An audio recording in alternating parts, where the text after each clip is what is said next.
तालुक्यामध्ये ओरिजिनल ओबीसीला डावलून एक मराठा कुणबी समाजाच्या उमेदवाराला सभापतीपद देण्याची असली चर्चा सुरू आहे. आज तुम्ही फलटणमध्ये आल्यात, काय तुमच्या भावना याविषयी? चर्चा नाही, फक्त ऑलरेडी हे आमचं संविधानिक पद जे मूळ ओबीसींना मिळायला हवं होतं ते पद ऑलरेडी इथल्या राज्यकर्त्या लोकांनी, राजे रजवाड्यांनी हे त्यांच्या घरामध्ये घेतलेलं आहे. त्यामुळं आमच्या मागासवर्गीयांच्या ताटात अनाथ माती घालवण्याचं काम, ज्यांना आम्ही पिढ्यानपिढ्या मतदान दिलं, ज्यांना आम्ही मान सन्मान दिला, ज्यांना आम्ही राजे म्हणून मान सन्मान दिला, त्या माणसांनी आम्हा मागासवर्गीयांना जे घटनेनं, जे मंडल आयोगाच्या माध्यमातून जे ओबीसीला आरक्षण मिळालेलं होतं ते आरक्षण हिरावून घेण्याचं काम फलटणमधल्या लोकांनी केलं आहे. आणि त्याच्या पलीकडे जाऊन महाराष्ट्राचे मुख्यमंत्री आणि महाराष्ट्रातल्या अनेक मंत्र्यांनी सांगितलं होतं की आम्ही 2 सप्टेंबरचा GR काढला आहे, तो मूळ ओबीसीच्या आरक्षणाला धक्का लागत नाही. मग त्याची प्रयोगशाळा आमच्या फलटणमध्ये केली का तुम्ही?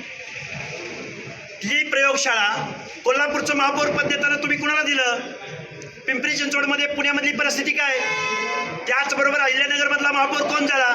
त्याचबरोबर छत्रपती संभाजीनगरमध्ये काय, दौंडचा नगराध्यक्ष कोण झाला? अशी शेकडो उदाहरणं आमच्याकडे आहेत. त्यामुळं इथल्या राज्यकर्त्या लोकांनी ओबीसीच्या अनाथ माती घालवण्याचं काम केलेलं आहे.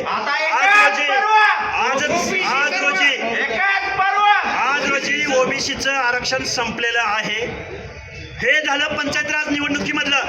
MPSCची यादी घ्या, UPSCची यादी घ्या. शिक्षण आणि नोकऱ्याच्या एंट्री पॉईंटला बोगस सर्टिफिकेटचा सुळसुळाट या महाराष्ट्रामध्ये सुटलेला आहे आणि मूळ ओबीसीचं आरक्षण संपलेलं आहे.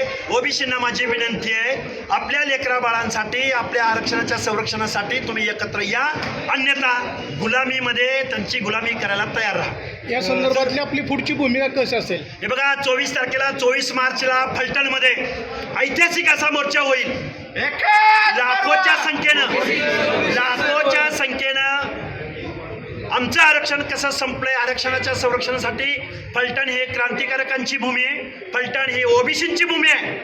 ज्या लोकांना आमच्या दारात मतं मागायला यायचे त्या माणसांना आम्ही हा जाब विचारण्यासाठी 24 मार्च रोजी आम्ही ओबीसी आरक्षण बचाव, नवे पर्व ओबीसी सर्व ही भावना डोळ्यासमोर ठेवून आम्ही येत्या 24 तारखेला फलटणमध्ये मोर्चा काढत आहोत, मोर्चाची हाक देत आहोत. आताच आपण बोललं की सध्या अर्थसंकल्पीय अधिवेशन सुरू आहे आणि ओबीसी व त्यामध्ये सुद्धा अन्याय झालेला आहे. हा अन्याय कायमच होत आलेला आहे. ज्या फुले शाहू आंबेडकरांनी देशाला दिशा दिली, ज्या फुले शाहू आंबेडकरांनी पुरोगामी विचार महाराष्ट्राला दिला, त्याच महाराष्ट्रामध्ये ओबीसींना 0.5% वर बजेट दिलं जात नाही.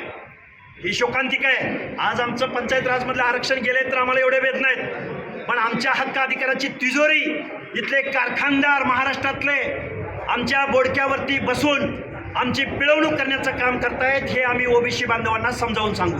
24 मार्चला जो आपण मोर्चा काढताय त्या मोर्चाला ओबीसी समाजातील किती जाती तुमच्या वर असतील? सगळ्या जाती, कुणीही मागं राहायचं कारण नाही.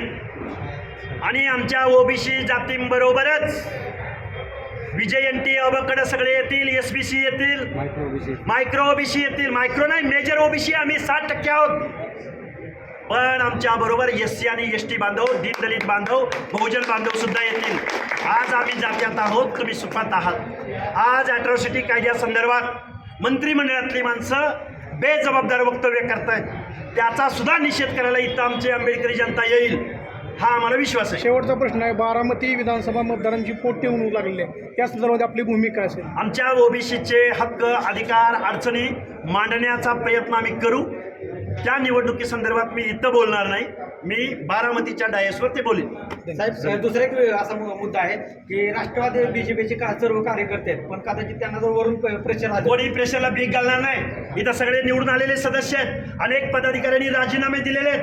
अरे आम्ही जनतेसाठी आम्ही आहोत आणि ज्या जनतेच्या जीवावर आम्ही राजकारण करतो, पण ते मोर्चा सहभागी होतील, सगळे होणार सामील. आणि जे कोणी होणार नाहीत त्यांना शुभेच्छा आहेत. म्हणून आम्ही आमच्या हक्क अधिकारासाठी, संविधानिक तरतुदीसाठी आम्ही घरी बसायचं अजिबात चालणार नाही. ओबीसी सारा एक आणि फलटणच्या क्रांतिकारी नगरीमधून या एल्गार मोर्चाची सुरुवात होईल. म्हणजे नक्कीच मोर्चाला सगळे सहभागी असणार. लाखोंचा जनसमुदाय येणार, लाखोंचा.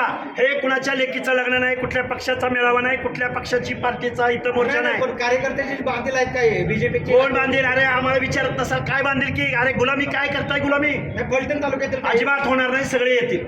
ओबीसी एकजुटीचा